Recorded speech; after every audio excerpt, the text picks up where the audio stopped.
of after they put 5 bullets in him, pretending to revive him. Like they were gonna do shit for him. Like they were really trying to bring him back to life. They murdered him and they murdered Michael Johnson, and they think they were gonna get away with it. And we've told them since December that Lawrence Rebel is a pig, that he's a murderer. He's also a cop killer who killed George Williams in 1996. We told them what was gonna happen and they didn't listen. But now, shit's starting up and it doesn't seem like anything's gonna be stopping anytime soon. All right, y'all. Thank you for tuning in to Dixieland the Proletariat. We're here to talk about Southern working class history and current events through a leftist perspective. Make sure to like us on social media at Dixieland the Proletariat or Dixie Prol. And if you want to give your wages to a bunch of rednecks, then subscribe to our Patreon page at patreon.com/Dixie Prol. Got a lot of cool stuff to give you, including CDs, stickers, and a cookbook that will be done one day.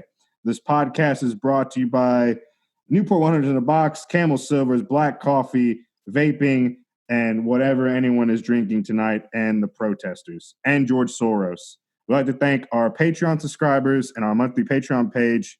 A monthly Patreon surplus goes to groups that are run by and help marginalized people directly. As always, I'm Nelson with Senior Telecommunications Director Tommy, Comrade Cowhand Kate, and tonight our returning guest Delilah from Tallahassee Community Action Committee. I thought it was clever because you cowhand Kate because you're rustling those cows. Anyway, this is the first episode. You sounded like you said Callahan Kate, and it made no sense. You run an auto parts store. That's what I thought you said, Callahan Kate. I heard Calhoun. Calhoun Foods, Callahan Auto. I fucked it up, guys. I'm sorry. This is what you get. This is me being humble. I fucked it up. You sorry. like it and you deserve it. I'm sorry. I pulled a Chapo Trap House and fucked it all up. It's me, your old pal, Comrade Kate. Let's just cut the Callahan because it makes no goddamn sense. Anyway, we're recording, but let's all make sure that our mics are on mute when we're not blabbing our way so it doesn't fuck up the feed.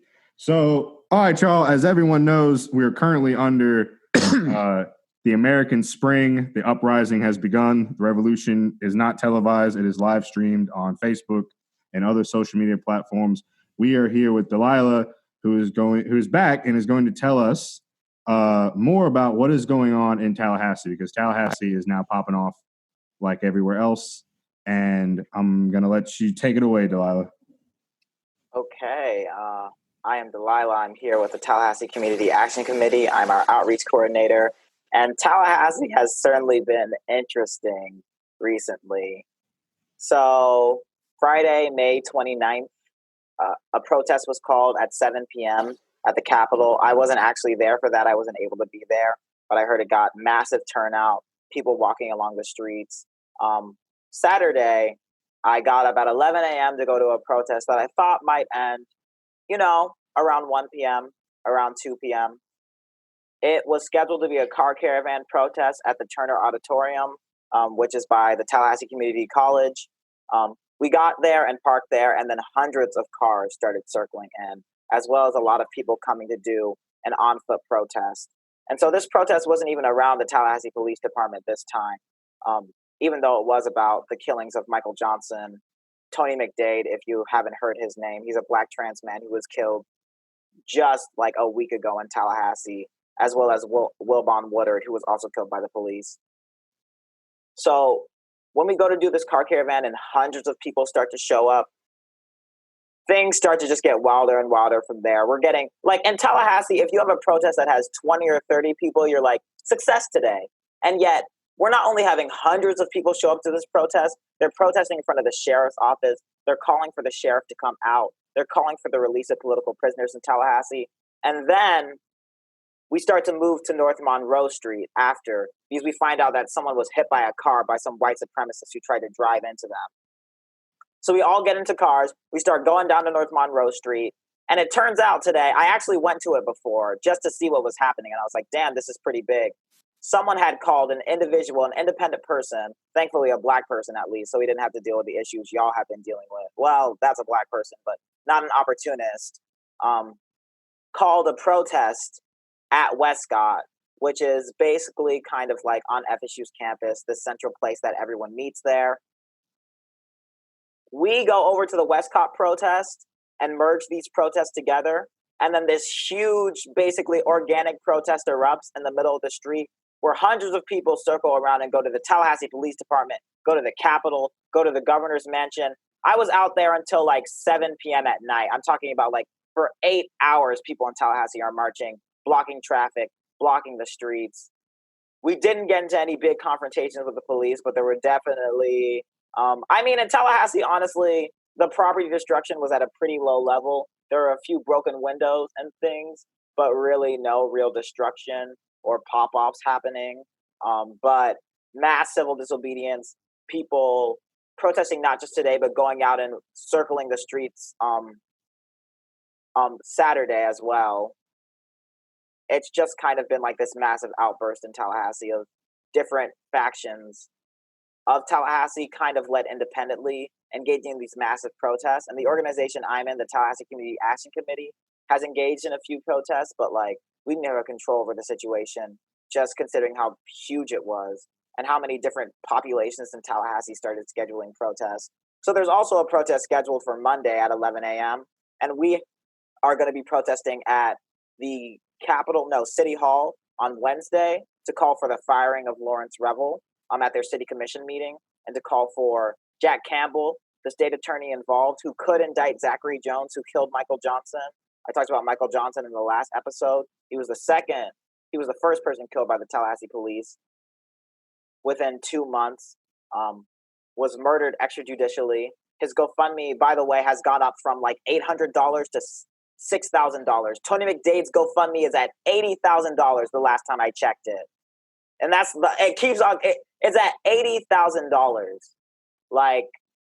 And thankfully we were able to redirect the narrative so they stopped misgendering Tony, even though some people still fucking misgender Tony and don't even say his name. But people are shouting Tony McDade's name in the street. They're shouting Michael Johnson's name in the street. They're shouting fuck Jack Campbell in the street.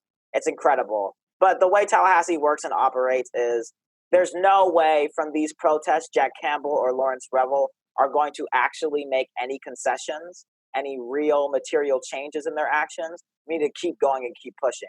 And what TCAC wants to do is get these protests focused, because right now they're kind of directionless, and we want to take the energy that people have and focus it so that we can really start targeting the people who are doing, the worst crimes in Tallahassee, which is our city commission, our state attorney, and our police chief, and have a real confrontation with them so that the energy of this moment doesn't just fizzle out. So we're doing a lot of planning and hoping to work and kind of like coordinate with different protesters. But we also want this stuff to be organized, because as y'all have seen, when like a random protester or a random person with no organizational experience goes and tries to host these things, it's not only real dangerous, it, I think, puts a lot of people at risk in a way we don't have to. So that's a lot of what's been going on right now. We're having a press conference tomorrow at 12 p.m. for Tony McDade, and trying to like have a side of the narrative be told, because they're kind of going from this argument that because Tony McDade committed a stabbing the night before, he's this evil monster who deserved to be killed. But that's a far more complex situation that I can't totally get into because some of that information is confidential right now. But Tony McDade is a black trans man, you know what I mean? Like, he got jumped the night before. I can't say for sure why that stabbing was committed, but I sure as hell know there was no reason for TBD to put 5 bullets into him. And what pisses me off most is that they have a video of after they put 5 bullets in him, pretending to revive him. Like they were going to do shit for him. Like they were really trying to bring him back to life. They murdered him and they murdered Michael Johnson, and they think they were going to get away with it. And we told them since December that Lawrence Revel is a pig, that he's a murderer. He's also a cop killer who killed George Lil Nuke Williams in 1996. We told them what was going to happen and they didn't listen. But now shit's starting up and it doesn't seem like anything's going to be stopping anytime soon. So this is a recurring thing in Tallahassee. This is not like a one-off deal. This is a recurring issue that the police department in Tallahassee has continuously allowed for killer cops to exist on the force, has protected them, and has not given a shit about the people. Zachary Jones, the guy who killed Michael Johnson, has killed before. He's a 2-time killer. And this man isn't even on paid leave. He's still on desk duty at the Tallahassee Police Department. They have not released the name of the officer who killed Tony McDade. They have not released the name of the officer who killed Wilbon Woodard. They completely and totally won't take any accountability for their action. It's ridiculous. It's to the point where, of course, like, there's a killer cop as chief of the police. So, of course, everybody else is going to follow that same energy.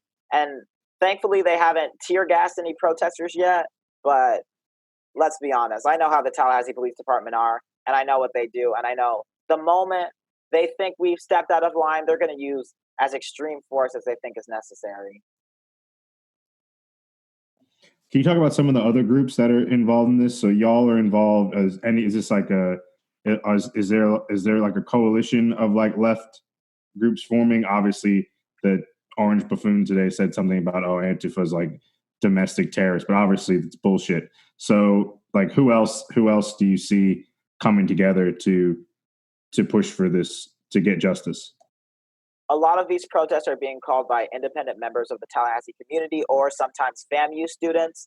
However, organizations like Dream Defenders in Tallahassee and a few members of the Democratic Socialists of America have joined into some TCAC meetings to help. To be honest, for the most part, of like planned protests from organizations, I would say that TCAC basically is the only one that's been able to call a protest like that.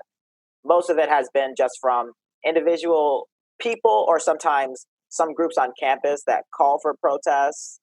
Like there's this group on campus called the Center for Participant Education, and they called for a protest in Tallahassee, which garnered attention, but there hasn't really been, they don't really they're on campus, they do like educational lectures, but they're not like organizers in direct action. So the only direct action groups I really see who are like working on this is mostly TCAC, but also Dream Defenders has played a role. So you, like, in all of that coalition building, you all have a very, very clear and defined list of practical demands instead of just, I know, because like a lot of people are out there just protesting against an entity without necessarily like any kind of escalation strategy behind it. And you have this very defined list of demands, like within all of your coalitions. How are you choosing what demands you are making? How are you presenting them? To whom are you presenting? Yes, that's a really great question. So to be specific and state what our demands are for the removal of Lawrence Revel, the chief of police of the Tallahassee Police Department, the removal of Reese Goad, the corrupt city manager who got him elected, the indictment of Zachary Jones, and a community, CPAC, Civilian Police Accountability Council, meaning an elected board of people who serve the community. Community control of the police is, I think, our big overarching message here. The way we're kind of like centering these demands is by pushing these demands at the different targets that we're kind of like talking to or having conversation with. When we went to go to the sheriff's office in the county jail, we did that because we were actually a part of a National Day of Action, kind of like hosted by the National Alliance Against Political Repression and Race, the National Alliance Against Political and Racist Repression, if y'all have heard of it. Have y'all heard of Frank Chapman? I have not. Frank Chapman. Yeah. Frank Chapman is this amazing activist working in Chicago. He's this really brilliant Black Marxist-Leninist who has worked to kind of fight against Chicago's police. And they're pretty powerful in Chicago. The Chicago, what's it called? Their union is pretty strong there. And there's like a lot of different forces in Chicago that have real power. So Frank Chapman headed the National Alliance Against Political and Racist Repression, which was created a long, long time ago to free Angela Davis from prison and some of the political prisoners, such as like George Soledad, as well as Frank Chapman. And he's called for the restoration of the National Alliance Against Political and Racist Repression. And he had May 30th be a day of statewide action against police repression, violent crimes, and a call for the depopulation of jails during COVID.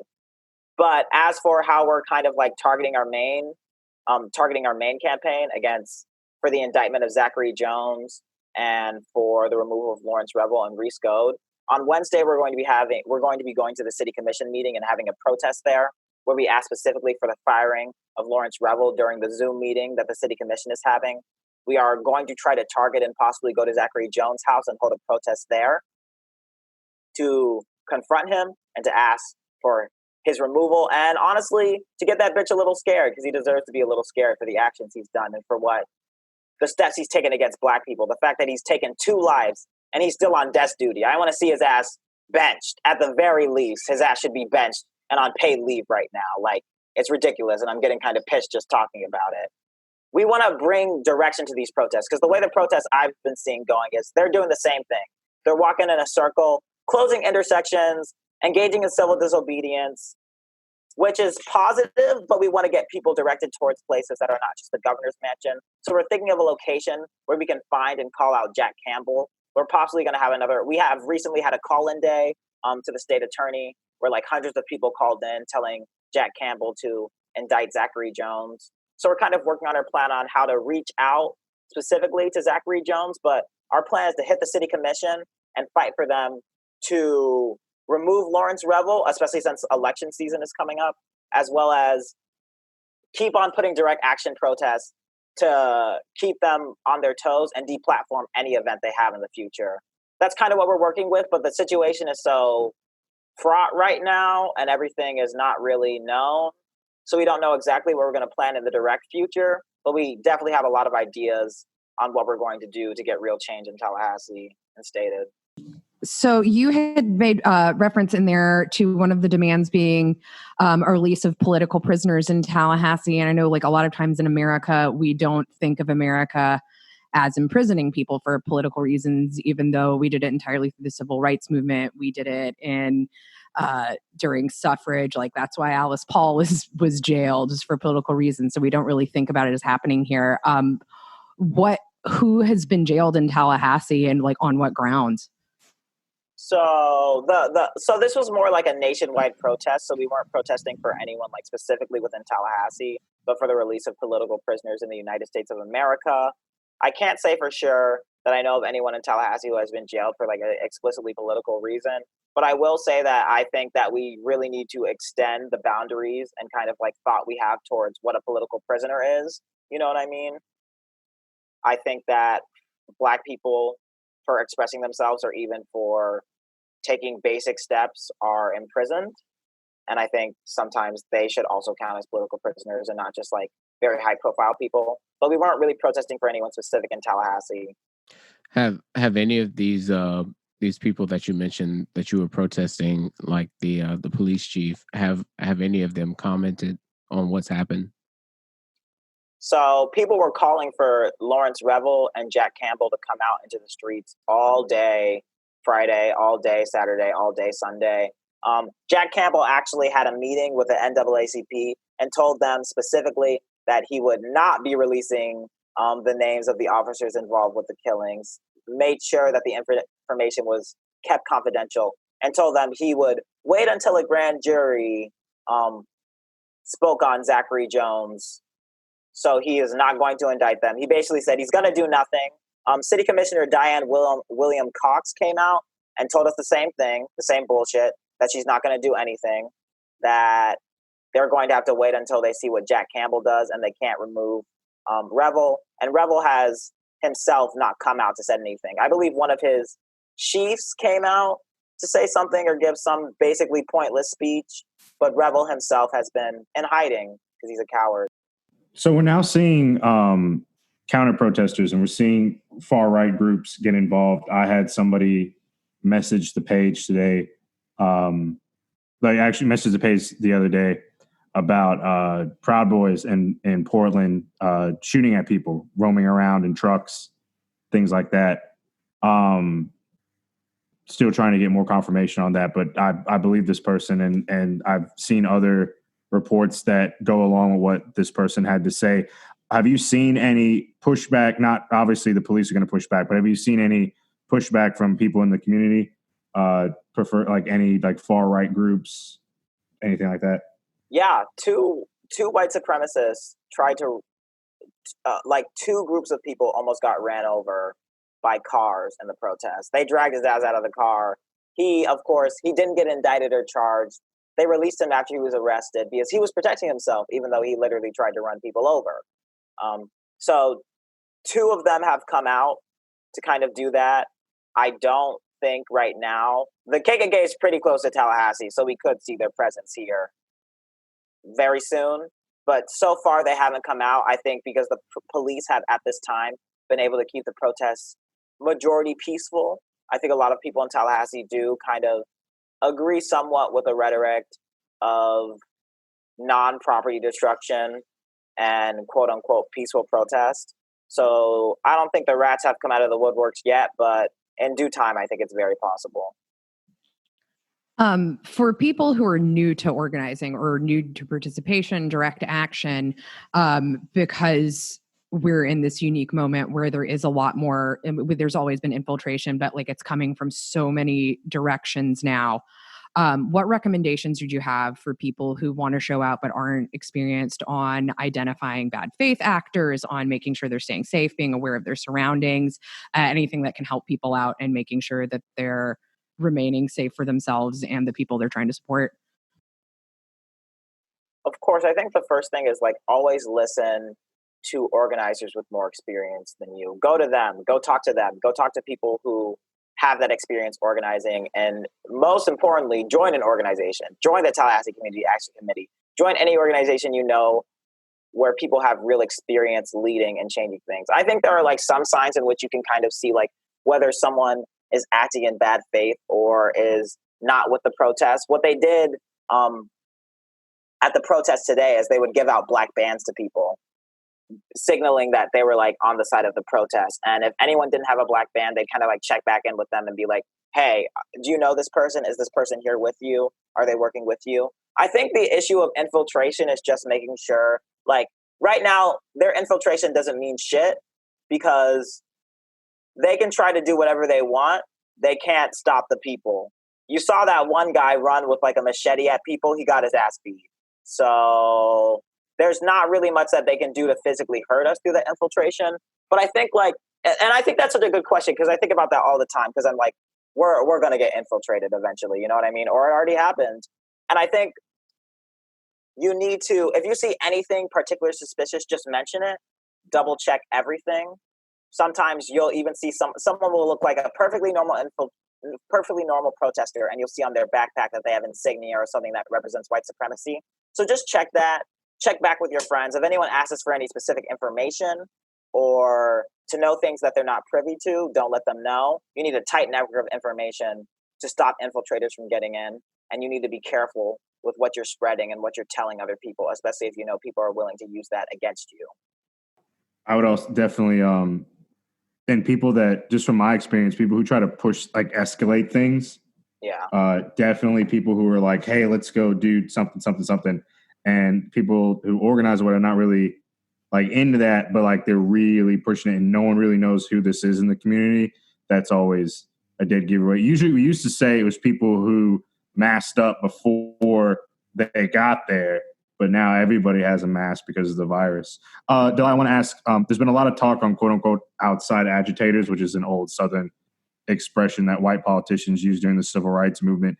If someone were to come from out of Tallahassee, who would they need to get up with to okay them being there? And also, do you need people with any specific skills? I know there's a call for medics, anyone with first aid training, because everyone wants to throw a brick, but when the brick gets thrown at you, like there's no one there to close the wound. Like there's no one there that knows first aid, and people are getting really hurt at these protests. I've seen what rubber bullets can do to people. I saw on Twitter a woman got shot with a rubber bullet, and black eye busted almost her skull. It was horrible. Like these are quote unquote less than lethal rounds, but hit in the right spot, they'll kill you. So if anyone wanted to come in from out of town, who would they need to get up with, and do you need anyone with any specific skills?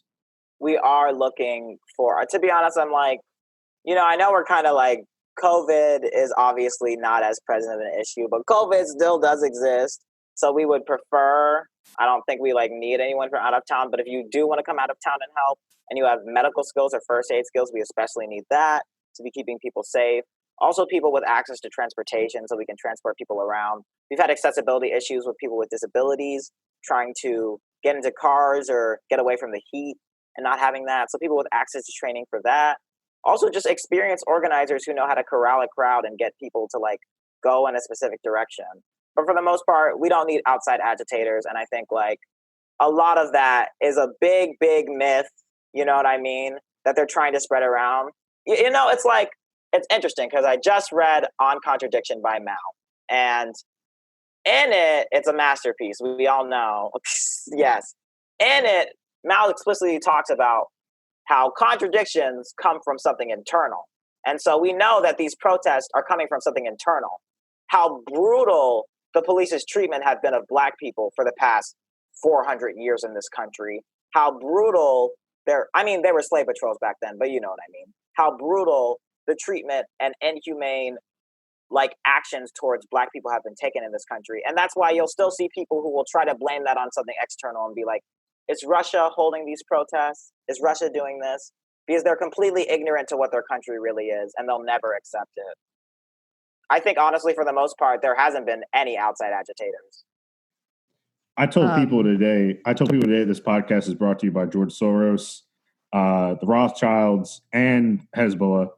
And we all are getting paid. We're all paid Antifa members, and we're going to promote white genocide. So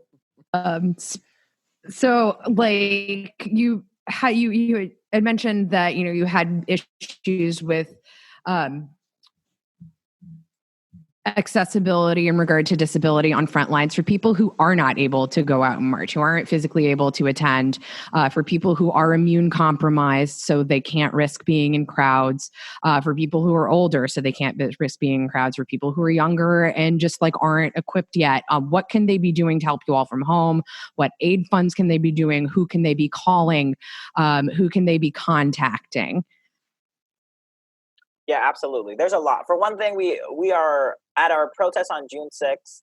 We're actually holding a car caravan protest along with an on-street protest. So that way, if you're immunocompromised or you're disabled or for some reason you can't be out on the street, you can be in your car supporting us that way.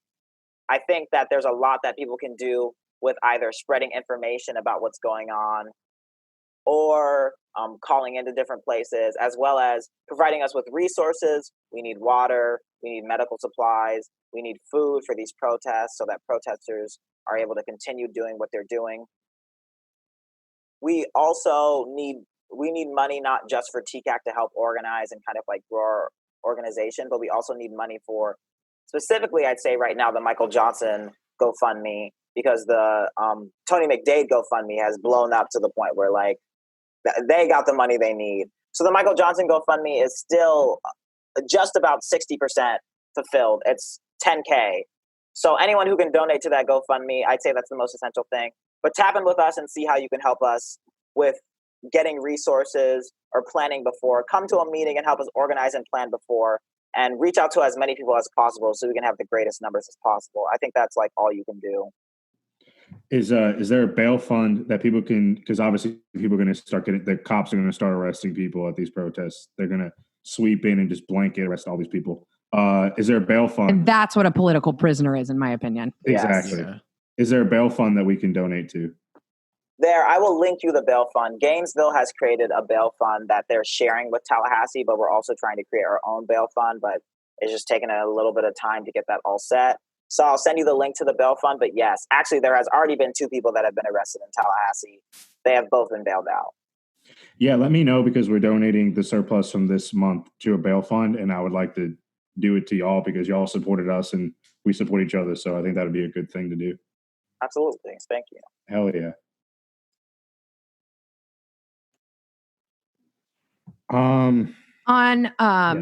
So like, aside from like direct action, kind of speaking more to like why we are taking direct action and why we're all so angry, with Tony McDade, it goes beyond just being a Black murder into the intersectionality of it being that of a trans man.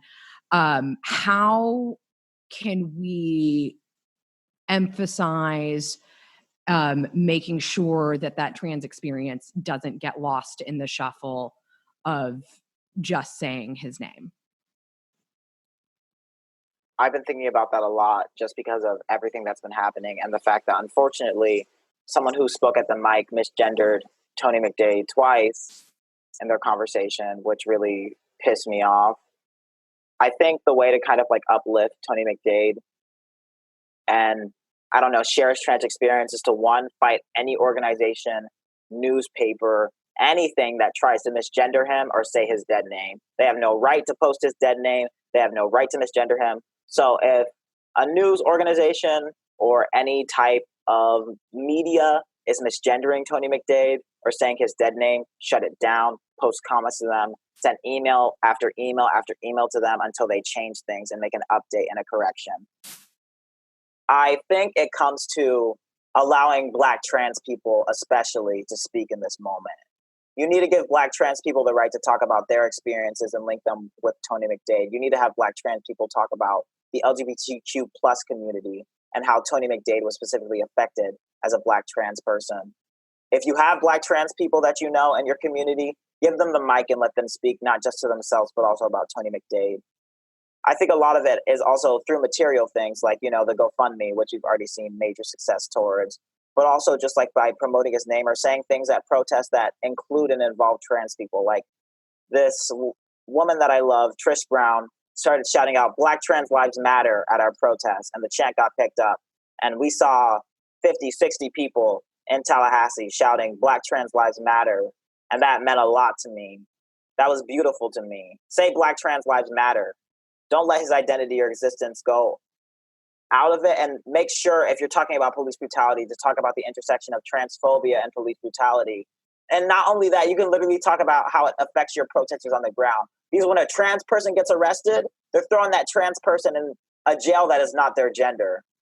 They're throwing that trans person who may identify as a male into a woman's prison, who identifies as a woman into a male's prison. So fighting for the de-arresting of trans people especially, making sure that y'all hold on tight and making sure that trans people don't get arrested, I think is a big part of that. But also connecting, I think, like how being trans puts you in greater danger and risk as a Black person. Like, I'm already Black, I'm a trans person. When I get pulled over by the police, especially, I'm actually like almost a month on HRT right now. But when a Black person gets pulled over by the police and their ID doesn't match their records or they don't look like the person in the picture, they're at a special risk and danger. Promote that. Talk about that. Talk about trans issues at this protest. And don't let anyone shut that down. And shut anyone down who tries to misgender a trans person. I guess that's the best you can do for Tony right now. And say his name and say Black Trans Lives Matters. Delilah, you have an amazing. You're amazing. You're so thorough. I thought about that like after during the first interview we had, and afterwards I'm like, fuck, Delilah is probably one of the best people I'm going to interview because you are very thorough and you're just fucking amazing. Like I wish more organizers were like you, and we would probably get a lot more fucking shit done if a lot more organizers were like you. Yeah, I hope you're speaking at these rallies that you're having. I always do. Oh, thank God. Yeah. I want the voice of the South to be a Black trans woman, and I really hope it's you. I don't know about that, but I'll be out here doing what I have to do. Just taking Florida oranges and just like chunking them at police officers would be perfect. Yes. It's a dream. That's the silliest visual. That's awesome. Ever. And for some reason that also just like put like the bizarre shape of like your state house and your weird phallic and dome structure at your state house in Florida. And that just like weird, whether or not it was intentional, like emphasis on like unnecessary masculinity in Florida. The state already looks like a penis. Like, some reason throwing oranges into this environment. I've never thought of that before, but now I'm good. It's impossible for me to get that out of my head. Oh my God. So yeah. I'm sure, you know, it's Florida, it's the South. You guys must have some Confederate statues, right? Are you guys, planning on taking those down? I'm so glad you said that, because actually there's this Confederate statue that we did get taken down, at least not me personally. Hey. Wait, it gets bad, unfortunately. So that's literally how I felt. So Francis Epps was the man who founded the Tallahassee Police Department. And there's a statue of him on FSU's campus. Wait, you mean that cops historically have always been white supremacists? What? I'm so confused. No way. That's shocking. It's almost like they descended from slave catchers. I'm very bewildered. Wow. My God. I mean, I literally actually did a presentation on that, and I'm probably going to be making a video about that, so wait for it. But that will come in due time, I think. Francis Epps, so SDS years ago fought to get the Francis Epps statue removed from campus, like for a while, going to different meetings, holding direct action protests. They got it removed from campus, and then they put it back on campus again. Because FSU they put it back on campus in the summer too, because they knew they would get away with it because less people are there. So we're coming back to make sure that gets removed forever this time. Hopefully. That's right. I want to know how much that cost to remove it and then to reinstall it. Like how much money was spent on removal and then reinstallation? Also, to piggyback on that, like, was it the same statue? Was it a bigger statue? Like, what was it? Please tell me they put the same statue with like dings and marks on it when they took it down. It was the same statue, but don't worry. They had a plaque underneath it that said, "We understand that Francis Epps had a really controversial history, but we want to support the history of Florida State University. So it's all okay. It's changed. It's like they actually did something." See, guys, it's just heritage. It's not hate. Oh, thank you so much for clearing that up, Tommy. I'm so glad. It was about states. It was about it's about states' rights and taxes and the economy. Exactly. Come on. Lee was a good general. Who didn't is every show going to devolve into Lee was a good general jokes, like moving forward? So I got other shit to do. I have a whole book about how he's bad, and when I eventually learn how to read and actually read it, I'm going to do an episode on it. It's going to be great. When you live in Alabama and everyone like fetishishes Lee, we have a high school after him. Yeah, with a statue of him in front of it. Right. Which we should tear down. We should just totally saying. tear it down. You should go tear that down. I will. You should go take that the hell down. Yeah, I do live like right there. So I do too. Yeah. That's conveniently located. Yeah. Make sure that you live near a Confederate statue so you have something to do in the middle of the night when you can't sleep. There's the statue of Lee, and then right off on Atlanta Highway is I noticed it the other day. It's like if you look at it, it's just like a stone, but it's engraved with like an honor to the Confederate Army or whatever that was stationed at some bullshit, this, that, and whatever. That needs to go down to actually. So we have Robert E. Lee High School, we have Jefferson Davis High School, and we have Sidney Lanier, who is the poet laureate of the Confederacy. So we have 3 of the big 6A high schools in Montgomery. All predominantly black. All predominantly black are named. 3 out of 4 of them are named after Confederate people. The poet laureate of. Could y'all just put Walt Whitman's genocidal ass back up? Y'all gotta put poet laureate of the Confederacy. I know she can't write a single goddamn word. And Sidney Lanier High School, like this high school the poet laureate's named after, like it looks like it's just horrible. It looks like a prison. Yeah, it's like that shitty like brutalist architecture. It's very gothic, like very, very. It was very constructed in like 1910 or whatever, and it's old as fuck. Oh, so circling it back, like when I just want to stay in on. I hate Robert E. Lee. It back. No, when it comes, but it's like in regards to police brutality and in regards to like, why, Black, Indigenous, and people of color are so furious, like aside from just, the instance of violence that have been continuing to happen, they're just more visible now because cell phones are a thing. Like, I think it's really important for people to understand that, like Black children are being forced to receive their educations in institutions that have been dedicated in name to upholding a legacy of hatred and physically resemble the prisons that they're being pipelined into. Yes. It's conditioning children to accept their subjugation. Yes. It's institutionalizing the racism. It's systemic and it runs deep. Yeah. One of my personally most radicalizing moments. So I went to Hillsborough High School. Trash. Love some of the students who go there. Utter trash. I would say that like this is a high school so I was in the International Baccalaureate program. I have no idea why I did that. I pray every day that I could go back and reverse that, but it's done now. So I'm living my life as I can. So that's basically the International Baccalaureate program is a magnet program at the school. And it's mostly made up of white and Asian students at the school with a little mix of Black and brown people so they can pretend they're being progressive and actually care. And I remember walking in school past a group of Black boys that just were sitting there and then making a drumming beat being like, fuck school. And I knew at that moment, I was just like, that's not them. It's all this school and this hateful ass place, especially because, I don't know, Hillsborough High School, I don't know exactly what it's named after, but long history and legacy of racism there.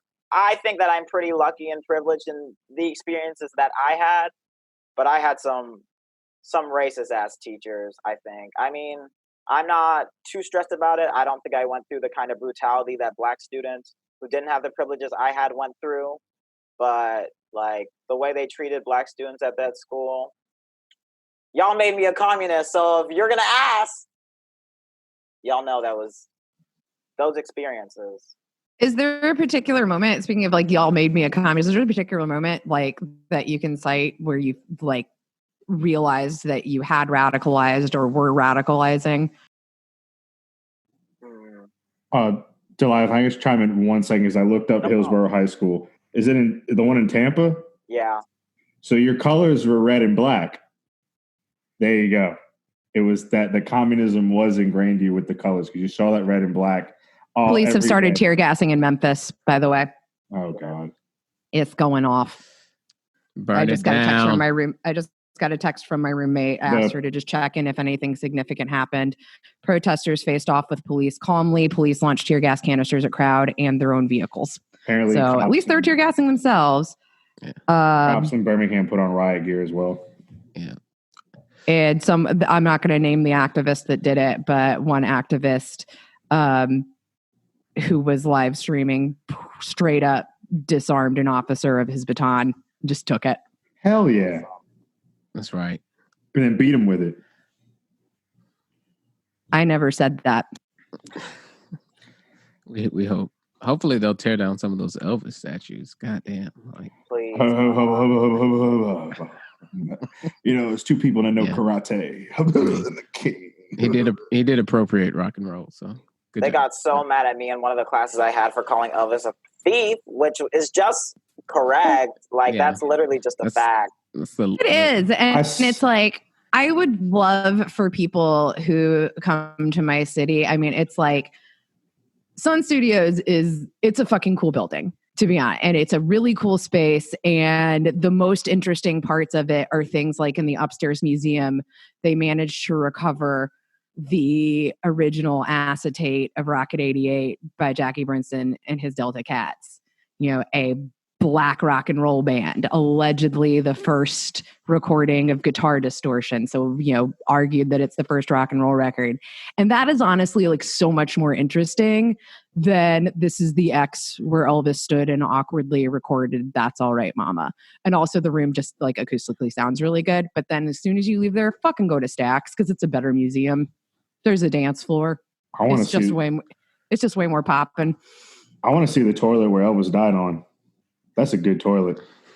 I don't believe that they keep that bathroom open if you tour Graceland. But that being said, I don't know a single Memphian who's actually been to Graceland because none of us care. I saw a tweet. It was Elvis failed his 8th grade music class and And someone put, because there are no black kids in the classroom to cheat off of. This is so speaking of copying, this is the second time you have cited that tweet on this show. You did it when I guested before y'all brought me on permanently. That's very I'm true. glad that you remember, because I don't remember anything we talked Steel about. fucking trap, Yeah. motherfucker. That's how come I had so much knowledge. I remember everything. You Carlos Mencia yourself. I would have to. Oh, I did steal someone else's tweet. You did. But Twice. Speaking of tweets, I want to talk about Antifa. I want to talk about Donald Trump declaring that he's going to have Antifa declared a terrorist. Have you ever been a member of Antifa? Which, by the way, I want to right now. I'm going to start up an Antifa, Alabama, right now. I think there is one. No, it's not a good one because they're not doing Facebook? shit. No. I mean, like, there's a Facebook page that says Anti-Fascist Alabama. Well, it's going to be a better one that works and tears down Lee statues. Hell yeah. The real Antifa. But no, the fact that the Klan still, to this day, is not considered a terrorist organization, but which even before President Trump's tweet, like the FBI labeled Black identity extremists higher on their threat list than white extremists, which is just utter bullshit. Well, I mean, there's just so many layers of bullshit to it, because it's like with with trying to force the federal government to make a declaration to be anti-fascist. That is essentially the federal government acknowledging that they are themselves fascist. And it sounds like being called a fascist with more steps. And I had like several people outside of the country like reach out to me today, like, because they saw that tweet and were like, what the shit is this? Is he actually doing this? And basically, like, what it boils down to is like, Antifa is a movement. It's not a physical, like, actual organization. And so the blurred line there is that, how do you prove someone's membership? Because there are no member rolls. So the flip side of that is the same thing as like when people try to argue, the existence of God. Well, how do you prove he doesn't exist? Like, how do you prove you're not? Because you can't say there's a role, like, because there is no physical record. How do you say that? And so it's like, while it seems ludicrous, it opens up opportunity for our militarized police forces to arrest people, declare them Antifa, and because of how our anti-terrorism laws are structured, hold them indefinitely, because you don't have to, because if someone's being held for terrorism in the US, like, they don't get habeas corpus, like, they're not going to get tried. So it's just a method of trying to, like, weaponize our criminal justice system even further against the people who are trying to reform and restructure it. And so it's just like, I do want to, like, warn people that, like, while it seems absurd, there is a fucking strategy behind it.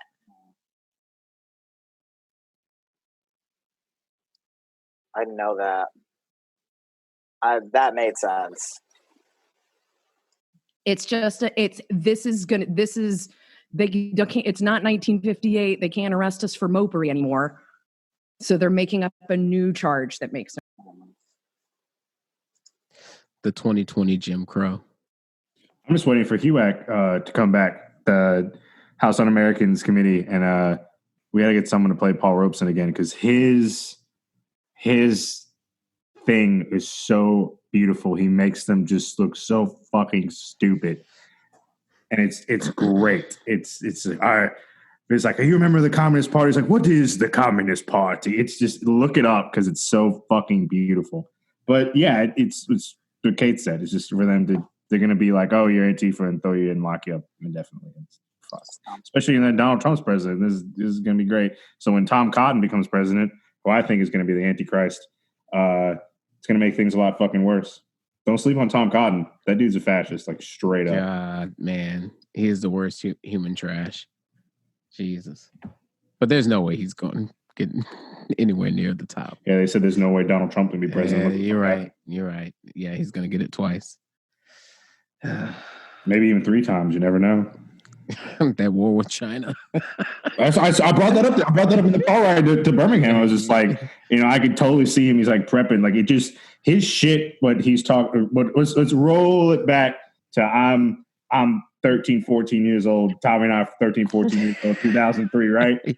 And Bush is like, in 2002, like Bush is like, they got weapons of mass destruction and Colin Powell here, my good buddy Colin Powell, he's going to tell us at the UN that they got weapons, and Rummy's got some stuff, and Tony Blair says they got weapons. It's like Trump saying, oh, China is this and China is that, and they lied and manipulated when pulling out of the World Health Organization, and China's continue this, and China's that, and China's this.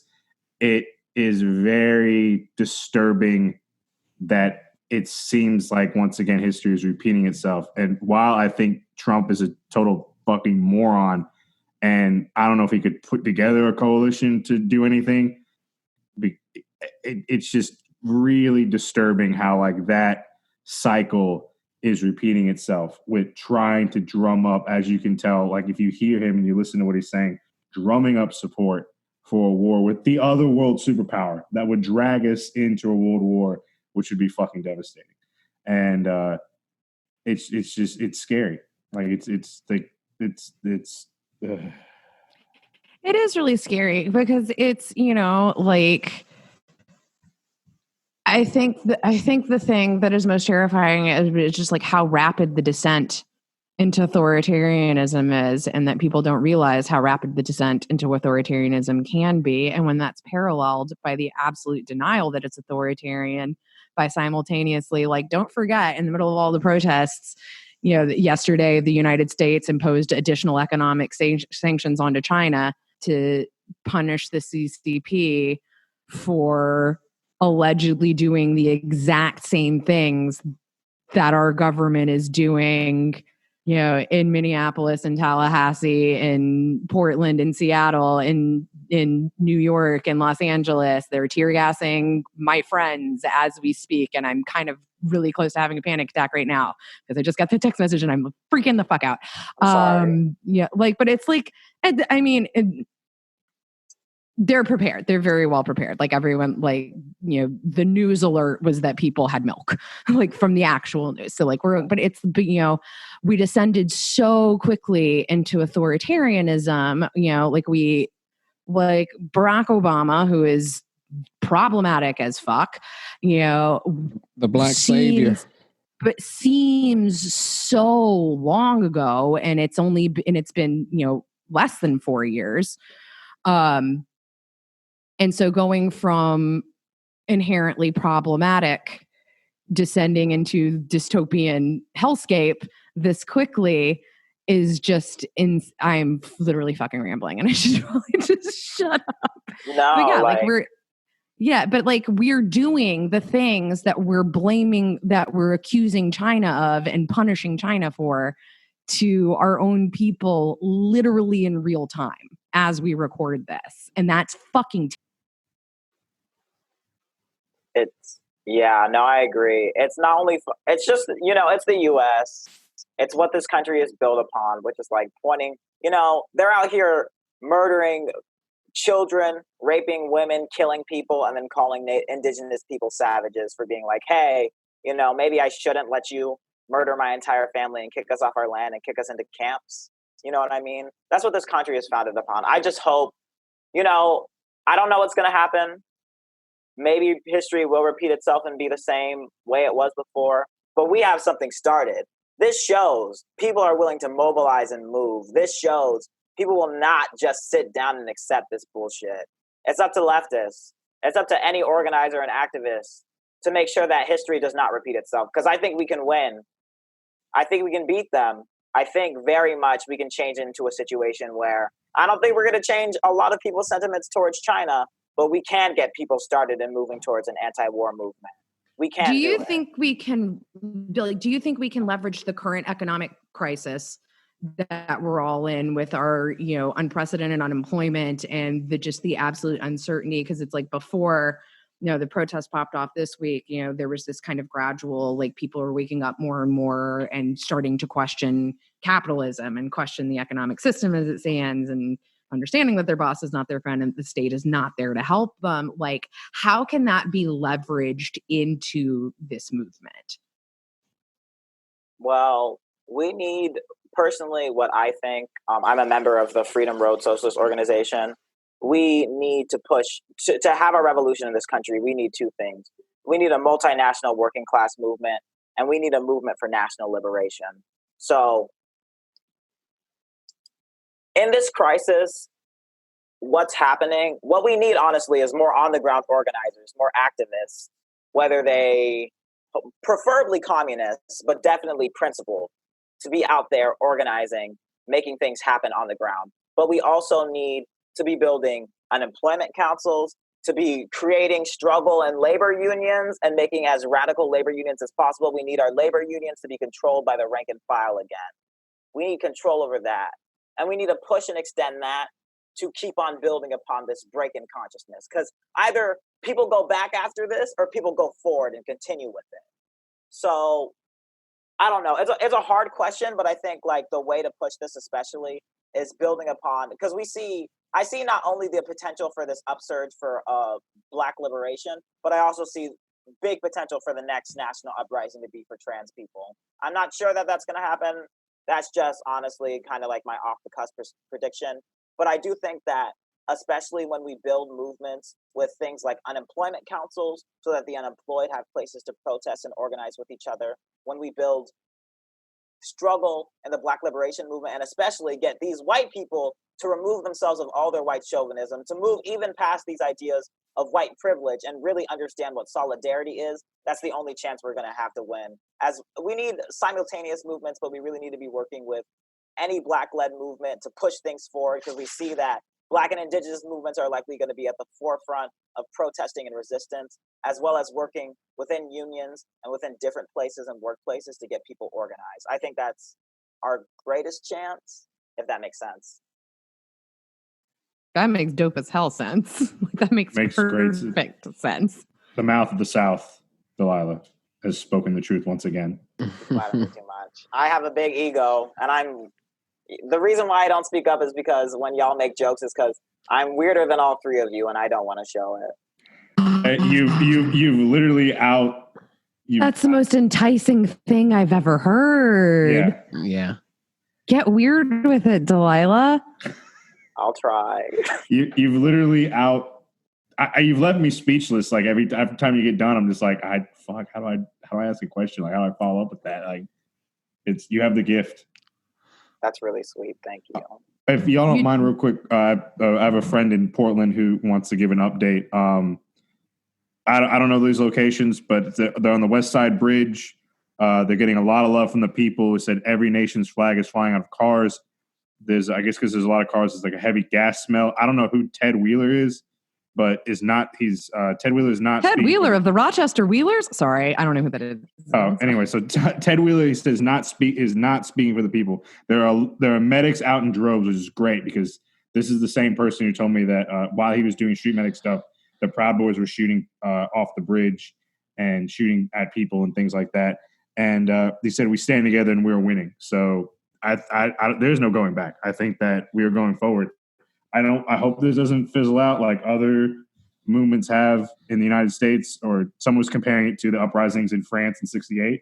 And I really hope that like it doesn't fizzle out. It keeps going. I think it's the perfect time. Like it's that we have the pandemic, we have an economic recession, we have an incompetent government. And like you said, Delilah, like we need to start building dual power. Like if there's with climate change accelerating, the government is not going to be able to control a large swamp. The government even still can't control large swamps of the country. So we need to build dual power led by Black and Indigenous organizations to like build up the clinics and build up basically workers' councils, Soviets. And like this needs to happen because it's not going to get better. It's just going to get worse. Today, and I'm glad we have another Southerner from a Gulf state here, because on the news today, and I've been telling people this for a while because it's going to get bad.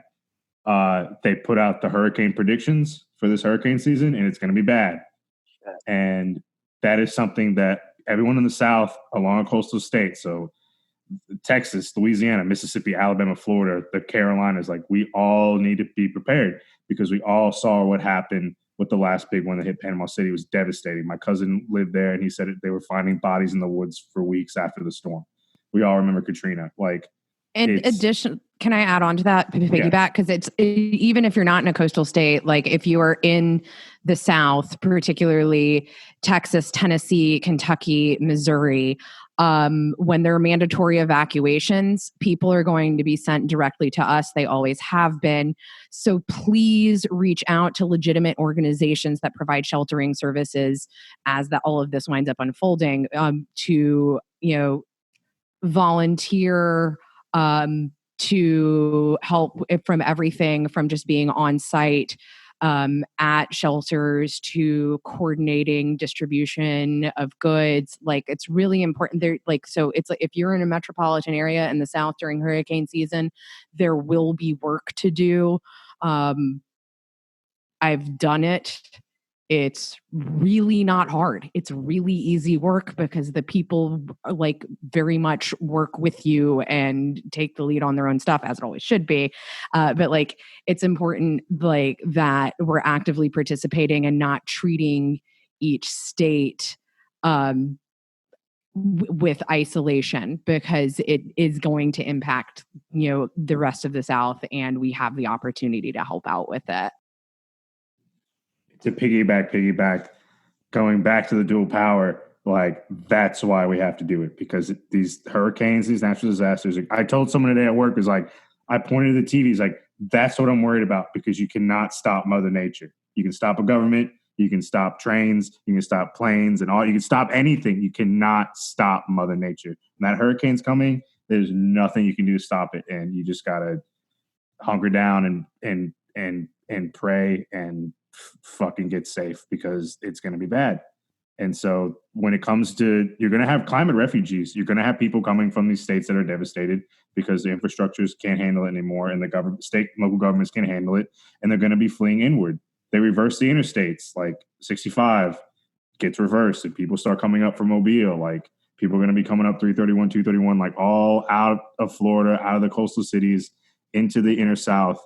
And we already have a horrible infrastructure, so we got to. It's not all about throwing bricks and Molotov cocktails. Like, there has to be some organization behind that, and we need to start doing it now, because it's not going to get any better. Yeah, and this is all coupled with the threat of COVID-19. So, yeah, this is not going to be a good year. Touching on COVID-19, just from like what I observed when I was out on the street last night as well, if you're going out to actions, it gets rendered impossible pretty quickly to be able to safely socially distance, because it's not safe in a rally or in a march to separate everyone by 6 feet. That makes it easier for the police to separate you from the rest of your group. So like, obviously wear a mask, put hand sanitizer in with your supplies. Now is not the time for flyering. Please don't be handing out stuff that's not necessary to people. Refer people to like online resources to disseminate information instead of giving them things physically, to avoid any kind of unnecessary contact. And like, if you were having shared microphones, if you were sharing bullhorns, bring frickin' Lysol spray, bring wipes, so that you're able to very openly sanitize that, like, as it's being handed off to people, since not everybody can bring their own. And then like when you got home, if you have the privilege of having an on-site washing machine, put all your shit in the wash immediately. Take a shower immediately. Make sure that you're sanitizing everything that you had with you immediately when you got home, because because additionally, just like the act of protest, aside from like that physicality, chanting, yelling, speaking louder is going to project people's breath. It's going to project those droplets like farther forward. So I don't say that to like make you more scared, because I honestly did not feel in danger last night, but just like make sure you're taking those those precautions to make sure that like you're staying safe, and like your fellow protesters, everyone's taking action in your community, like that everyone does stay as safe as possible. Real quick, y'all, big update from Minneapolis. My friend on the ground said that 38th Street and Columbus is a safe space. They've designated that a space. They're patrolling it. The good, our people, the good guys, are patrolling it. Make sure no undesirables get in. And that's a good thing. That's what needs to happen. Like setting up bases of operation within these towns where the uprisings are happening to make sure people can get somewhere that they can be safe. And if you get to a space and if you're in an action and it's not field marshaled and there aren't marked medics and there's not clear leadership and there's not, designated supply areas, if there's not clearly triage, if there's not a plan and you're not sure who's in charge, those are red flags. Like, don't put yourself in an environment like everyone's glad that you showed up to help, but please don't put yourself in an environment where you're potentially endangering yourself and others, because enthusiasm is not as important as keeping our brothers and sisters safe. I think that a lot of people don't realize, and I'm really glad you said that, because one thing I'm really afraid of is the fact that I think people don't understand that this is a moment, a wonderful, beautiful moment, a moment that might extend into a more revolutionary situation for a long, long period. But this round of protests will end. It will. And we need to accept that and realize that even when things start to slow down, that's actually when we need to pick up as dedicated organizers. This is the moment. The reason I don't think a revolution will happen in our country anytime extremely soon is because I think we lack the level of organization to be able to pull something like that off. But this is the moment where we can recruit some of the most activists who have experience, activists who want to learn, activists who will get involved in organizing. And I think the more we do with that, the more work we extend to that, we can build real infrastructure so that when the next moment comes, which it will, because we know 2020 and probably all of 2020 is going to be shit, y'all. It's going to be beautiful in some ways, but it's also going to be shit. And so we should get ready to bring as many people as possible into our fold so we're as large as possible as organizers.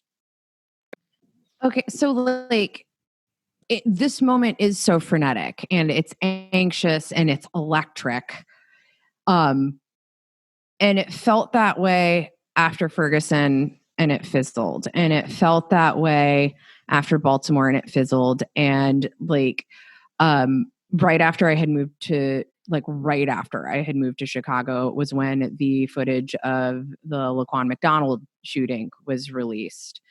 And so my first direct actions in Chicago were 100,000, 300,000 people in the streets, marching there. And even with that degree of show out, it didn't seem like the rest of the country was feeling the way that Chicago did. Why is this feels different? Why is this different? What makes this moment different? I personally feel like it's different.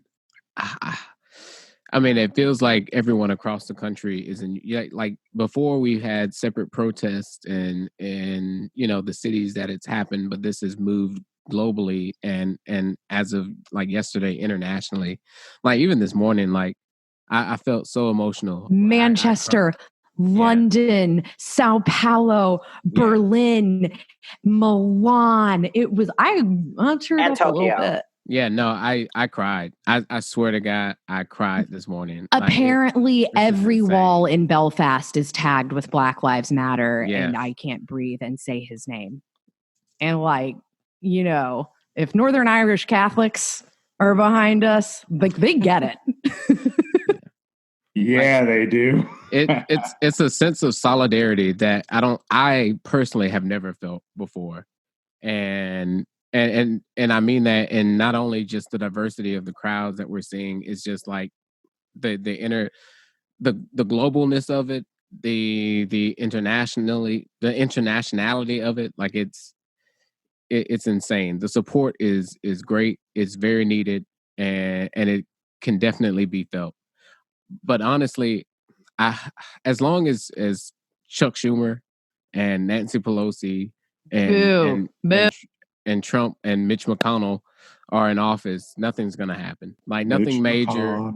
nothing major is going to happen. Like, even if Democrats did put forth anything, Mitch McConnell will block it. He won't vote on it or whatever. It'll just get stuck. Like, the people that we need to get the attention of don't really care, or don't or put up faux change. Like, they go up and like put up this big fight, and then they compromise with Republicans on every step of the way, and nothing gets done. They don't even compromise. They just concede. They just throw in the towel. Right. The second that, even the first thing that Democrats did, in response to the murder that happened less than a week ago that we're all marching through the streets for, was to put forth a resolution to condemn police brutality.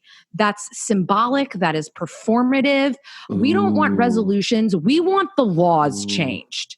They wrote a Why is strongly that worded so letter. difficult? They gave police a stern talking to from afar. In Tallahassee, they're making a citizen advisory board for the police. So that's really going to change their conduct. Your niece and nephew being on that fucking citizen advisory board is what's going to make you actually start to care about Black and brown people. We have a citizens law enforcement review board in Memphis. We had to fight to get it. It was established with people that I actually really do trust and believe in.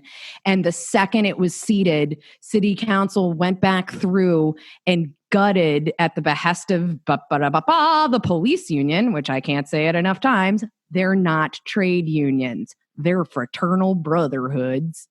But at the behest of the police union, gutted the powers of the Civilian Law Enforcement Review Board. So all they can do is look at a police action and give a recommendation on it. But that recommendation doesn't even have to be heard in court. Like, so it's literally just, it's bread and circuses. Yeah. But now that y'all have that infrastructure, when you have the power to push back and give real power to that institution, we're gonna fuck some shit up. Yes. Burn it down to the ground. So I'm sorry, I kind of missed. Was that question directed more towards me? Could you restate it? Because you were talking about the national moment and kind of like what's happening, and like the fact that we're seeing like this as a nationwide protest. You know what I mean?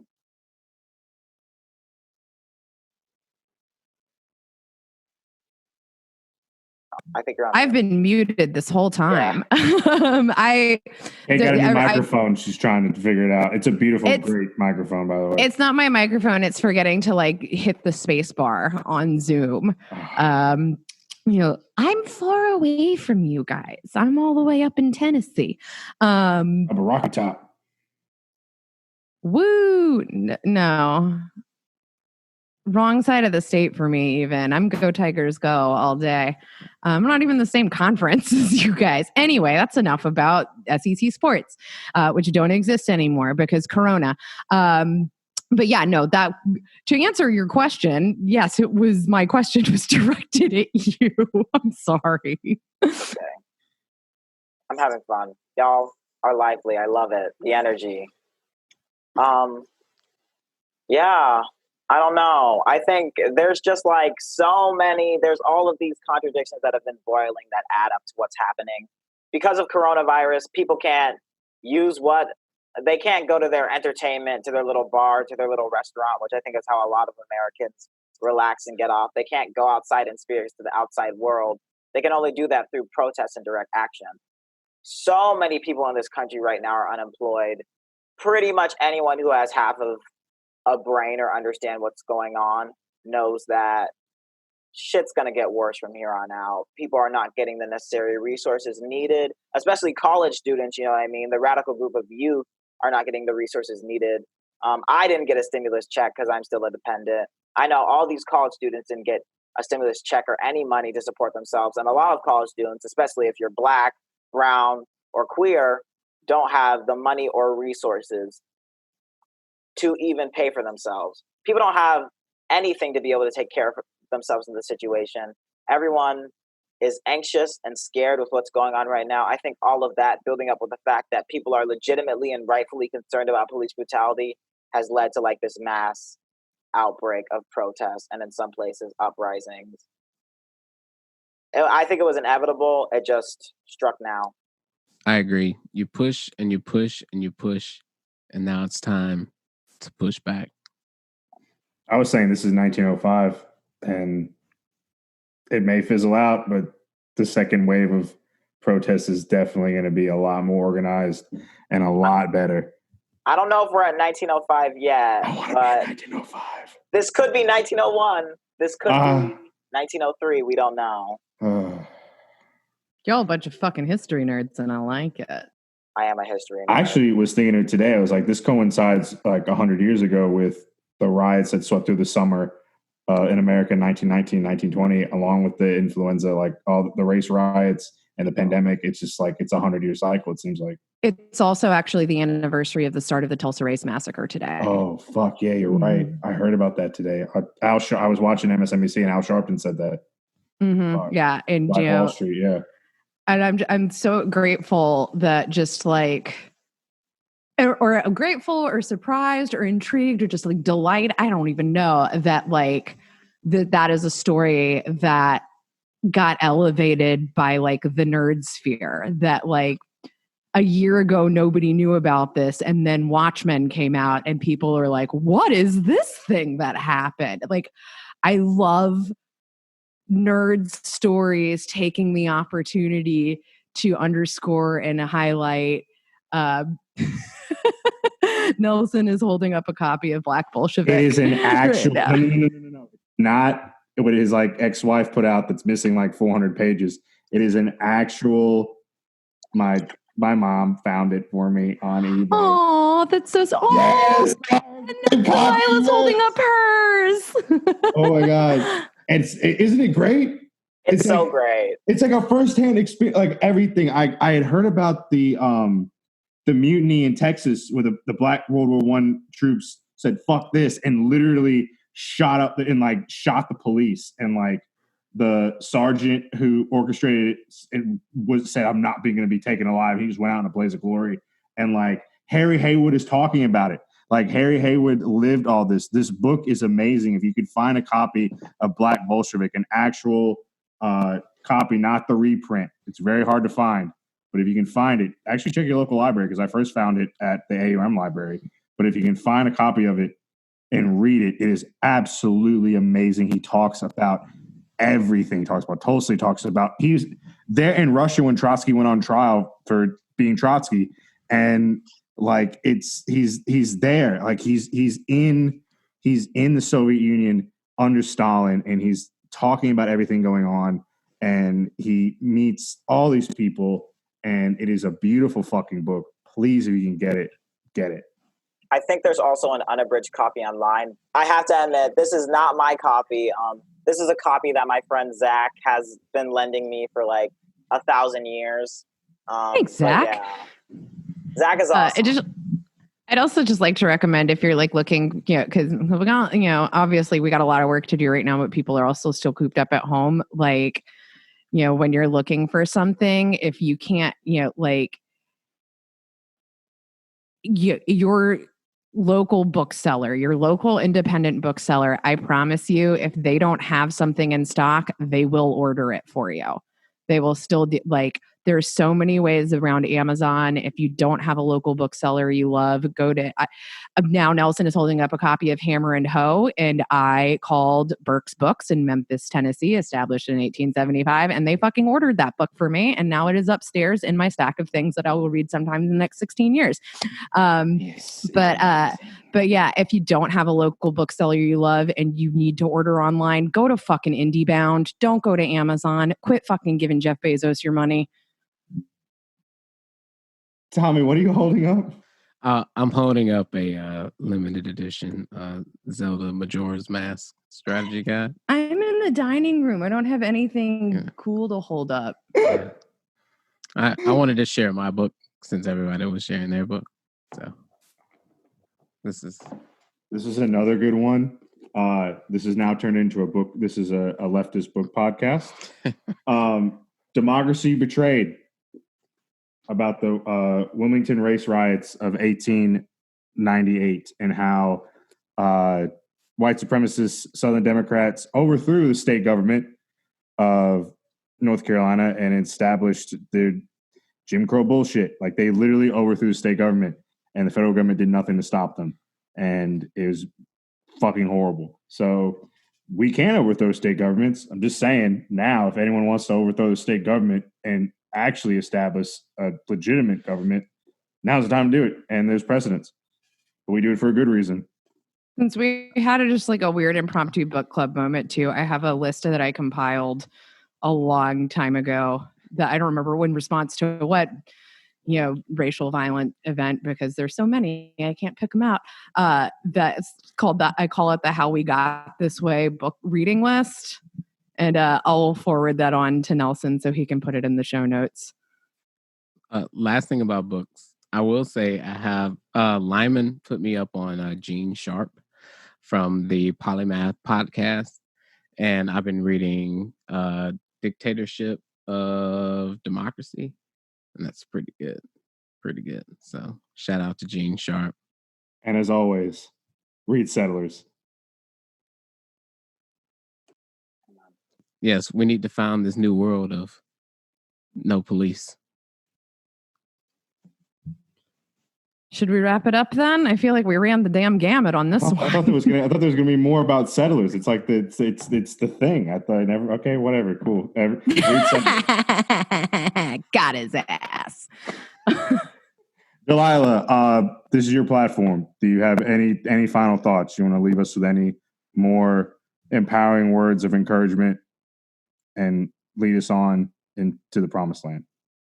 Let's hope. All I'm going to say is donate to Michael Johnson's GoFundMe. If you live in Tallahassee, reach out to the Tallahassee Community Action Committee. Join us. We had almost 50 members, 50 people at our local organizing Zoom call tonight. So we're going to get things to really change in Tallahassee, and we're going to continue fighting. Fight with me, and wherever you are, fight to change, organize, work with others. We can do this. That's all I have to say.